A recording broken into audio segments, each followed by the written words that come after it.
Hi friends, எல்லோரும் எப்படி இருக்கீங்க? வாங்க இன்றைக்கி குழந்தைங்க வீட்டில் டிஃபன் என்னென்னு பார்க்கலாம். குழந்தைங்க வீட்டில் டிஃபன் என்னென்னா, இன்றைக்கி வெள்ளை பணியாரம் செய்வது எப்படி? இதுதாங்க அந்த மாவு நல்லா வெள்ளையர்னு இருக்குதா.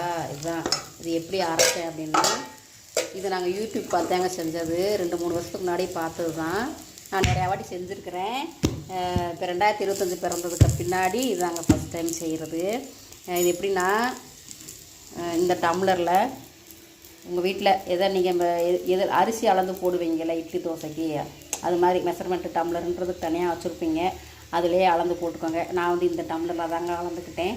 இதில் 3 டம்ளர் ரைஸு, பச்சரிசி, அப்புறமா அதை ஊற வச்சிடணும். நல்லா கழுவிட்டு 4 மணி நேரம் ஊற வச்சுட்டு, அது கூட ஒரு முடி தேங்காய், அப்புறமா அதே டம்ளரில் 1 டம்ளர் பழைய சாதம், அப்புறமா ஈஸ்ட்டு புளிக்க வைக்கிறதுக்கு. அது ஈஸ்ட்டு நிறையா பேருக்கு தெரியும்னு நினைக்கிறேன். அந்த ஈஸ்ட்டு போட்டு நம்ம அரைச்சிக்கிறணும். நல்லா மாவை ஃபைன் வச்சு அரைச்சிட்டு அப்புறம் வச்சு வச்சுக்கோங்களேன். 1.5 மணி நேரத்தில் ஈஸ்ட்டு போட்டு அரைச்சதுனால புளிச்சுருங்க. நல்லா புளிச்சுரும். இந்த பாருங்கள், நான் ஒரு பேச்சு எடுத்துக்கிட்டு இருக்கேன் பாருங்கள். ஏற்கனவே 2-3 பேட்டு போயிடுச்சு. சரிங்களா? உங்களுக்கு பார்த்தா தெரியும் மாவு எவ்வளோ கம்மியாக இருக்குன்ட்டு. இந்த மாதிரி சுட்டு எடுத்துக்கிறணும்.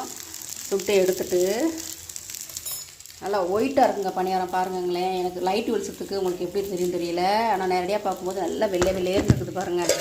நீங்கள் ரேஷன் பச்சரிசி கூட சேர்த்துக்கிறலாங்க. எங்களுக்கு இங்கே ரேஷன் அரிசிலாம் கிடைக்காது. அதனால் நாங்கள் கடையில் வாங்கின பச்சரிசி தான் யூஸ் பண்ணியிருக்கிறேன். அதுக்கு தேங்காய் சட்னி, அப்புறமா தக்காளி சட்னி. இந்த ஒரு பாட்டில் வரும்லங்க, ஊருக்குள்ளே உன்னையும் வச்சு என்னையும் வச்சு அட என்னென்னமோ பேசுகிறாங்க அப்படிங்கிற மாதிரி இந்த ஒயிட் பணியாரம், வெள்ளை பணியாரத்துக்கு இந்த வெள்ளை பணியாரத்துக்கு நம்ம தக்காளி சட்னி, ஒயிட் சட்னி வச்சு நல்லா சாப்பிட்றாங்க.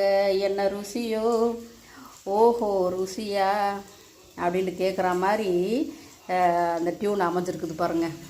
அந்த மாதிரி இருக்குதுங்க பணியாரம்.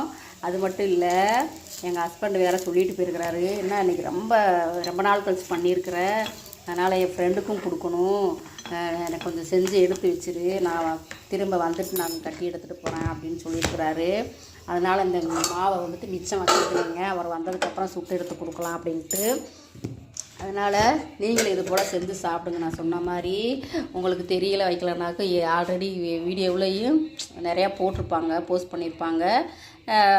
அதையும்